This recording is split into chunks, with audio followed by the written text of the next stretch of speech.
Hi, I'm Sharon Ferguson with Century 21 Redwood Realty. I fully support TV 18, and as a 14-year resident of Lake of the Woods, I love life around the lake.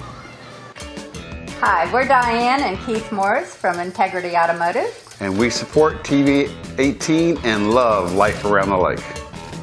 Hi, Norm Allen with you here from TV 18 Life Around the Lake. All of you who have been donating and helping us with our cause here to keep Project 18 and TV 18 going, I want you to know how much we appreciate that. I also want to remind you that any of you who would like to participate in it, you may do so by making your checks out to FLOW, Friends of Lake of the Woods, a 501c3 nonprofit organization, and you get a tax deduction for all of your donations. You're the reason we're on the air. You're the reason it works, because at TV 18 Life Around the Lake, the stories are all about you.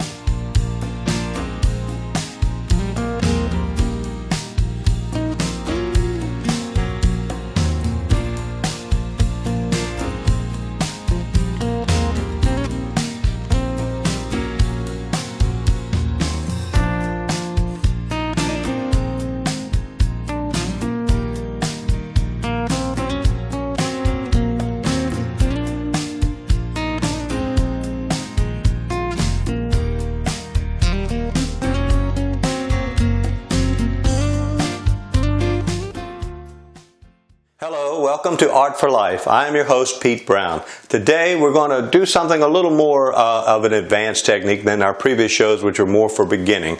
I've been asked by several students and folks, other artists, how do you create the effect of glass over a vase of flowers? So we're going to deal with that today. First, I'm going to demonstrate a little bit with this flashlight and this empty vase with some water in it. If you'll notice, when I shine this light, there's a highlight on the apex of the convex and the concave wherever I move this light. And since it is a solid object, it does have shadow. It has form, so you'll see a shadow. If I move the light, you'll see the shadow move. And where the water is, there's some reflection. If light goes in here, it comes out here, etc. These are the things we're going to explore today. And then I also will show you with this lovely vase of freshly picked artificial flowers, the same effect, where the light hits the convex, the apex of the convex, on the other side, the concave. So that's what we're going to be doing today. So we're going to begin that quite simply by first sketching in the vase. Now the vase, when we're going to do this, we've got to figure out where our vase is going to go, and I'm going to do it with a little bit of a gray. So I got to make some decisions about where I want it. I think I want it to be my vase right in here, a little bit of that one.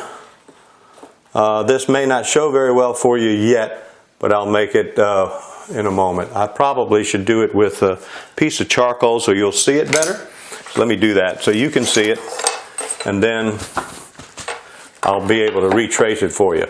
So I'm going to put in my line for the vase, the outside of it, there, and here. This is going to be my vase. Now the key on this is to make two ovals that match top and bottom. So if I come along here, get it down this way, because we've got to make this thing, it's rounded, it's got to appear round, it has to be the same height, both of these. I probably should take my ruler, make sure I'm hitting the same spot. If this one is 10.5 inches up, this one needs to be 10.5 inches up. 10.5, 10.5. Well, that was a pretty close guess. So now, the back side of that glass. And we've got water in this one, so it's got to have another matching ovoid shape here. So that's where my water's going to be. So now what I'm going to do is put that in now with some grayish color. Tiny bit. Not too dark, not too light. As Goldilocks would say, you got to have it just right. So we're going to have just all we're doing when we do glass is making the suggestion of solid form by highlights. It's primarily highlights. But the reason I've jumped ahead of myself here in explaining to you, what I have done here is paint a background. In previous shows, I talked about the importance of background And the background is the most important part of a painting, particularly with only 30 minutes to demonstrate this for you. So what I did to get here, I took a paper towel, took a plain canvas, dipped it in some burnt sienna, just rubbed it in, made a color, toned the canvas so I'm not dealing with white. So this whole canvas is underpainted with a burnt sienna. Then I drug some blue for the sky over this window area and made a raw sienna and burnt sienna mixture and white to make this tan colored, beige colored background. Then just drug lots of darker colors across this to suggest a tabletop. So we've got to have something for these lovely artificial flowers to sit on. So now I'm going to just get the outline of this vase so you can see it, so I can see it. We're going to suggest that it's a solid object. It's going to have some gradations in it. I'm going to take some white into here now and just kind of where it's going to sit. So I've got my background done. We're going to see through it. We've got to be able to see what's behind the glass in order to suggest that it is in fact clear glass. Okay, so now we're suggesting glass, so I'm going to go ahead and just make a couple of things here. I want to suggest the water is here. I'm going to go ahead and give myself a target there. Again, all I'm doing at this point is just showing where things are, where they're going to be. It's going to be harder for you to see down here at the bottom, so I'm going to put a little more white to that so we know where we're aiming. Our bottom of our glass is going to be here. Since it's against a dark table, it wouldn't be very white. The white is basically going to end up being our highlights that suggest to us, tell us that this thing is a vase. Alrighty, so a little more white and gray here off the palette here. Alright, now, so that's about all I need to do at this point to know where I'm going. Now what we got to do is figure out what we're going to put in this vase. So we're going to have some flowers of some sort. I showed you a moment ago a vase full of artificial flowers for this exercise. They needn't be those flowers, they just need to be flowers. So I'm going to quickly mix up a little green stem color. It's going to be very quick, very rudimentary. Some kind of a yucky green. Let's green it up a little more. And for this right now, that'll be it. By the way, on all of the paintings that you see on the show, when they are finished, sometimes I won't be able to get them all completed in one sitting.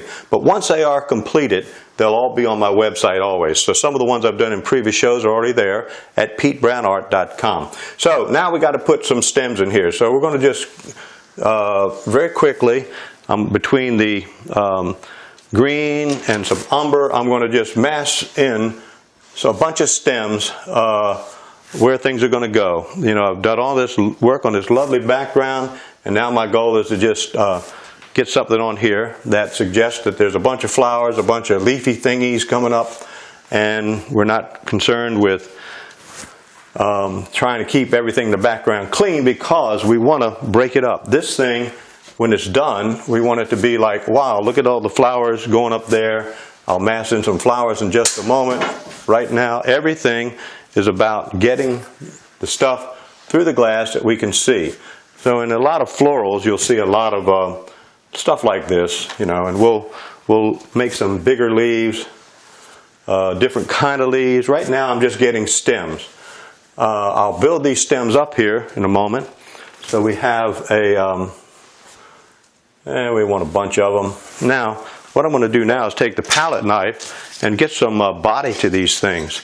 So we're going to have that, maybe a tiny bit of purple even over here. So we're going to thicken these so we'll show them, because you can't see them against this dark. So we want something we can see. One way I can do that is to build mass. If I put a lot of paint on the canvas, it shows better, it catches more light. We also want to distort them a little bit below the water surface. So it's just a matter now of laying in what we think we want. Maybe some lighter color now down here to show. We'll do some of this stuff. In a minute, we'll come back and put some finishing touches to the leaves. But for now, it's a matter of getting something in here resembling plant life, whatever those are. And a little more of that light probably wouldn't hurt. I'm mixing up different blues, a cobalt blue and an ultramarine blue, and two types of yellow, a Naples yellow and a raw sienna right now. Maybe some primary yellow here. Just vary it as you go. Don't be too overly concerned about homogenizing the paint. The more broken up the color, typically the better it works. So we want broken color, lost and found edges when we're doing our paintings. So I think we need something going that way, out of here, a little thicker, and here. Oh, aren't those pretty? Look kind of, again, what we'll do in a moment, we'll come back and redefine these things, but we just want stuff coming out so it looks like something that a floral person, a florist, might arrange. All right, so now I'm going to mass in some of the actual flowers, and let's see where they're going to go. So to make the flowers first, all I'm going to do is take a little color of some sort, a grayish, purplish, and I'm going to put some, I'll probably do some sunflower type things, maybe a couple roses. But for right now, let's just figure what's going where. There's going to be a flower back here. I'll put something there. I'll put one here. Those are purplish flowers. I'll have some yellowish flowers. I don't know where, but something here. We'll have some reddish flowers at some point too. Right now, everything should just be grays, kind of muted. Nothing really starring. No, you don't try to draw them at this point. You just try to create an idea of where they're going to go. And my main purpose today is actually the stems and the vase. But we want to have some flowers, obviously, in a flower vase. So we're going to do that. Maybe a big old sunflower right here. Might do that. A little of this, that. Sunflower probably will be our biggest one right here, covering this corner, because I want to kind of kill that corner of that window. I had to be careful not to have this line intersect that one. If the vase and this connected in the same line, it wouldn't be good. It would kill the perspective. So there's a little separation there from this line and that. Probably not as much as I should have, but enough to go with. All right, so this, more flowers, one right in here. Why would you put a black flower, Pete? I don't know. It's a good question. Let's just not make it black. Let's put something else in there for right now. All right, so there's where our flowers are going to go. Now we're going to also need some broadleaves. So let's take some more of our greenish color. Let's pick some leaves that come out here.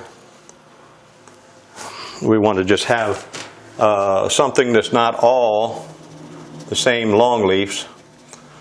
And we'll redefine these as we go. But right now, again, what our goal is right now to get some shapes, some stems, some flowers. We just want this to look like, ooh, that doesn't look good, going in the same direction as the other one, so let's run something that way. All right, so just variety of shapes at this point. Something pulling down over this edge of this vase, so I don't have to have it all the same. All right, so now we're getting somewhere with what they look like in the background. Let's refine these leaf things, mixing colors as we go, probably not as on the fly. Let's put some color to those and make them look more like leaves. Where the light's coming from, the left side of the painting, it's going to kick off to the right. I had a leaf up there, I think. Let's get some of this grass stuff a little better shape, a little more color. That one's going to go in behind that one. And that's the key at this point, is what's going behind what here.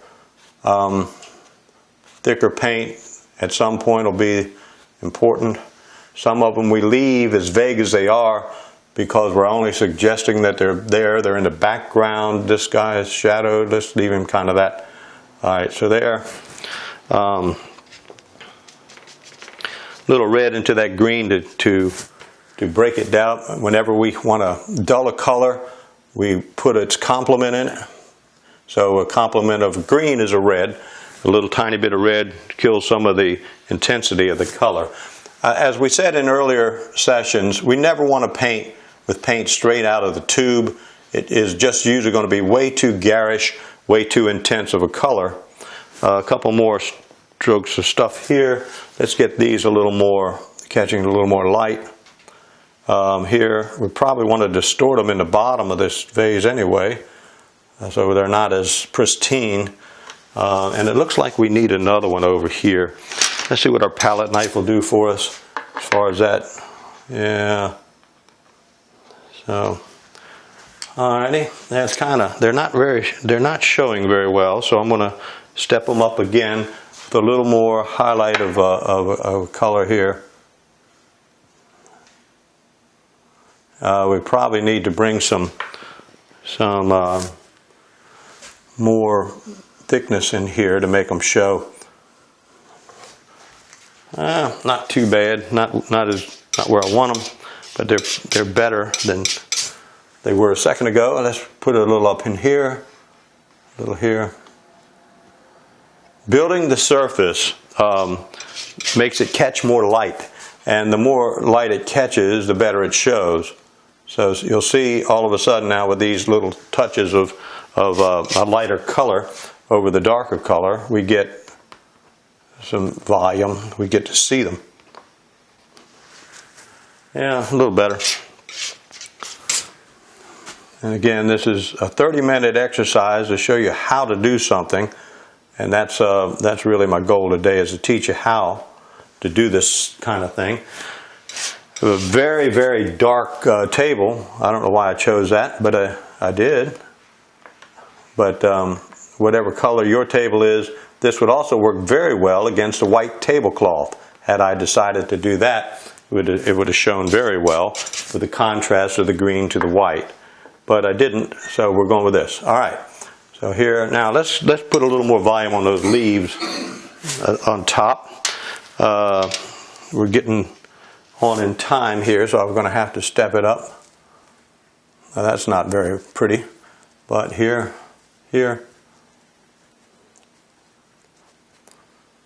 We'll come back, do that.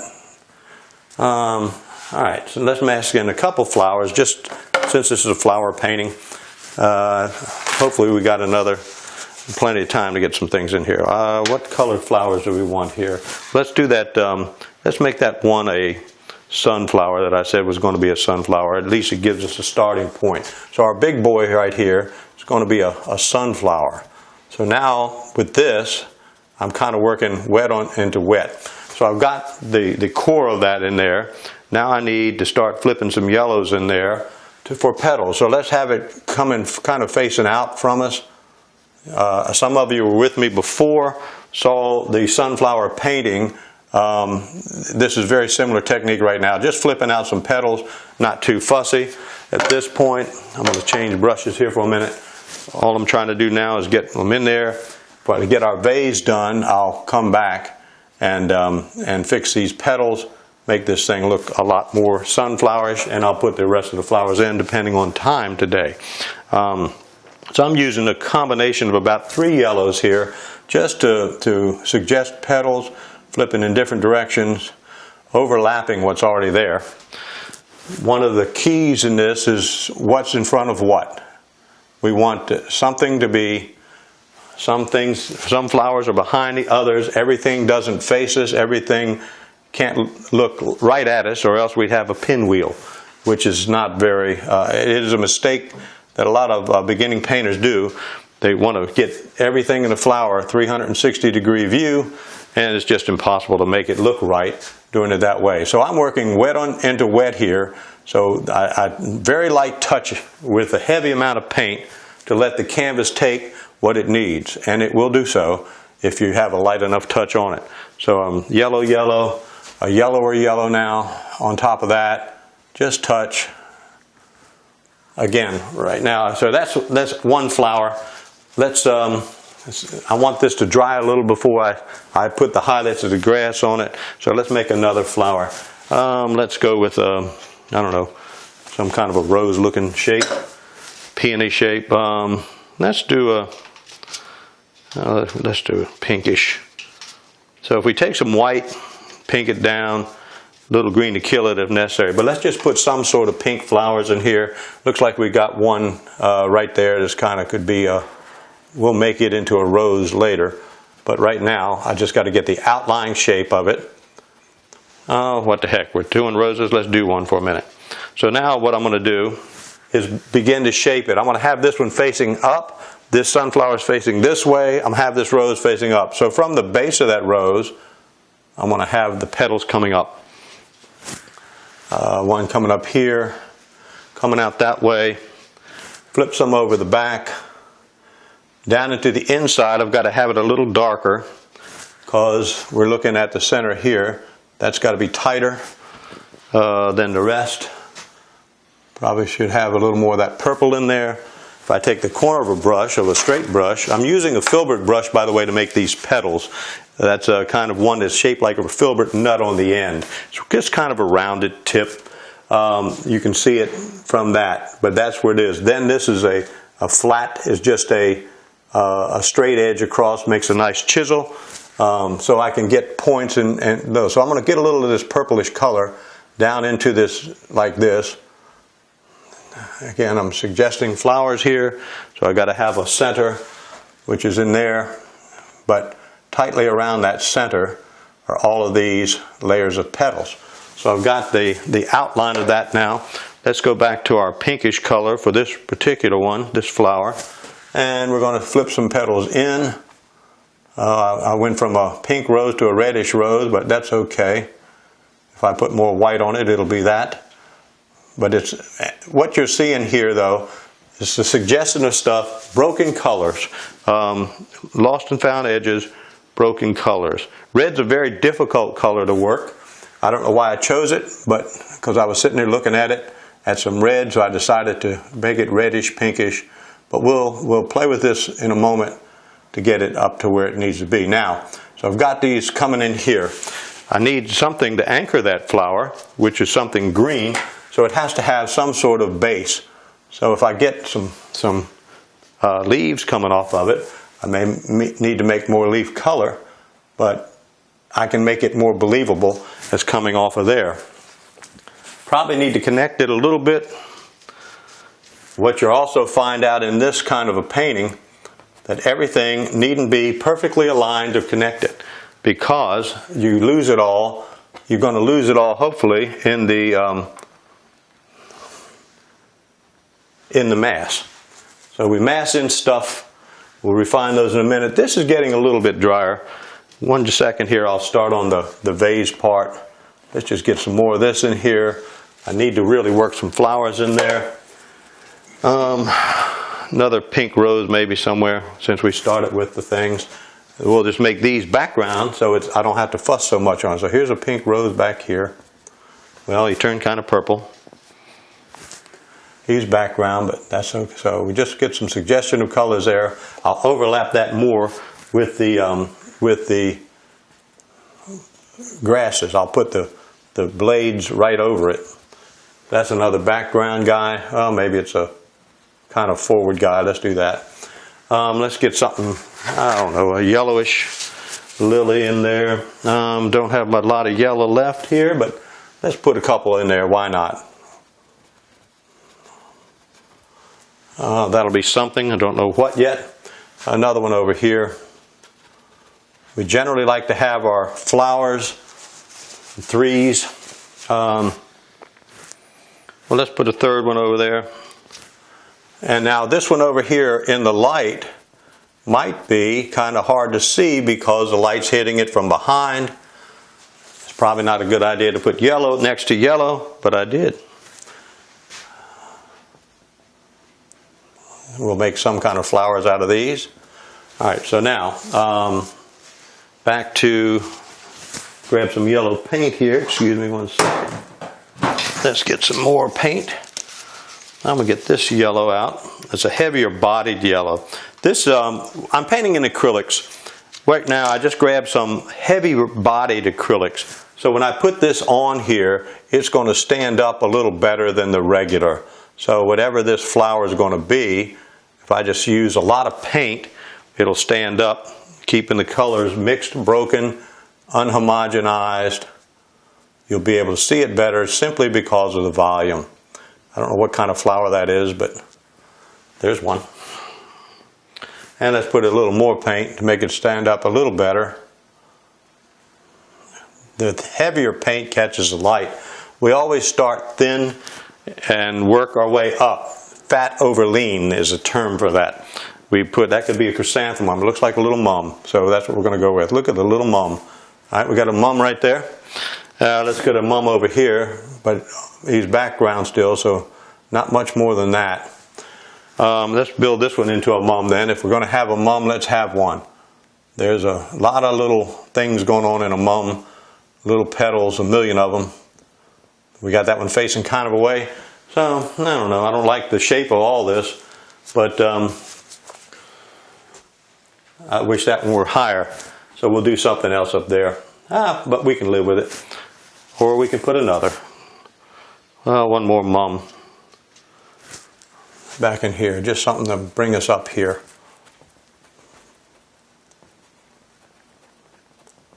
All right, so there's that. Okay, I think we can start on this vase. That's what I said we were going to do today, so let's get on with it. So what I'm going to do now is start taking some grayish color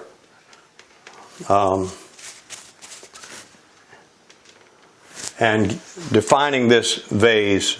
So I'm going to start on the back side, and what I have to be careful of is all of my strokes have to follow the shape of the glass. It's a rounded object that comes down this way, then comes up this way. Down like this, up like this. So I have to follow that line on everything. So I'm going to do that. Let me get started down here. I'm going to go ahead and put this background in there a little bit. I have to emphasize those flowers a little more, probably. That's the bottom of our vase. Here's kind of our water line. I want to get it indicated here, suggest it. Probably a little more white on that, because back here it would probably reflect some white in between some of these flowers. Again, doing the backgrounds first is so important. And now, so on the front side here, where that water line is going to be the most obvious that are necessary for something to be reflective. More gray in the back part here, this water line here. It just takes very little to make it appear to be glass. If we just pull the whitish grayish tones over. Now that charcoal I put under there to show you is a little dark, made this whole thing a little darker than I'd like, but we can work with it. Whitish grayish stuff. Now down here is where it starts to look like glass if we're careful. Coming out the bottom is some light, as we showed you with the flashlight demonstration. I have to be careful not to pull too much green at this point into it. But let's start here. This is where it starts to look like glass. Right here, get on that, pull it. We use the white only for the highlights, the pure white only at highlights. And where this table meets that, I want something there. That's kind of small. I'm going to use it. I've got two whites on this palette. I have a mixing white and a titanium white. Titanium white is the most opaque color. If you say which colors are most opaque, most people would think black. However, that's not so. White is the most opaque color. If you're painting your bathroom and you make a mistake and you want to cover the whole thing and start again, don't paint black over it, paint white over it. That's the most opaque color. Titanium white is extremely opaque. So I'm just trying to make some highlights here. Now where it starts to look like glass is like right there, where I start to drag it over some of the stuff behind it. And it's just enough to make it look like glassy, shimmery stuff. Down here at the bottom, I need something with this corner. We also have, besides the, I kind of messed that up, but that's okay. Broken lines, we don't want them perfect. Up here now, there's definitely light hitting above this water line. right over the stuff behind it. And I didn't get a very good lick there, so let's put another. Yeah. On the back side now, let's get some more, since we got, it's going to be grayish, but not black.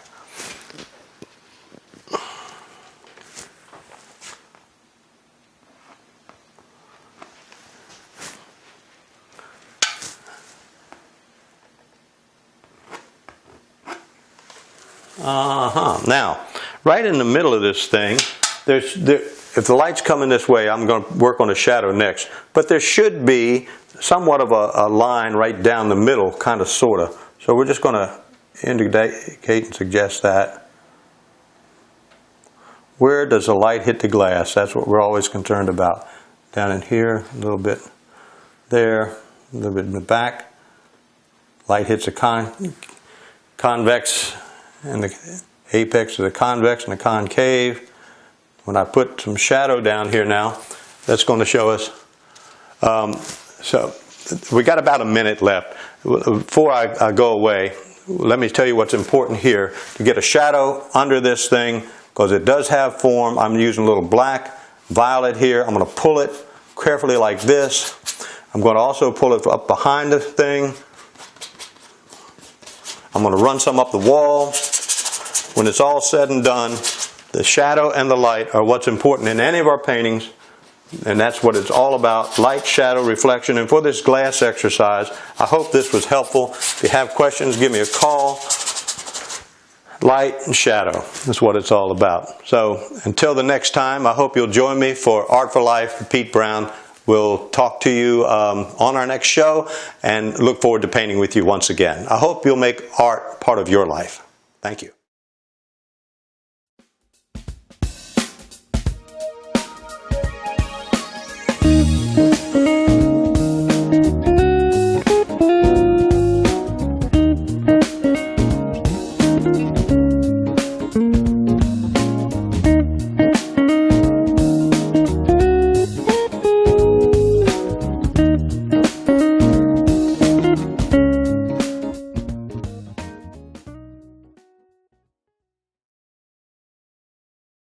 This is the crew from the Flower Cottage. We are excited to support TV18. We love life around the lake. This is Michael from Red, White, Blue, and Brew, your neighborhood shop for beer, wine, and cheese. We love TV18 and life around the lake.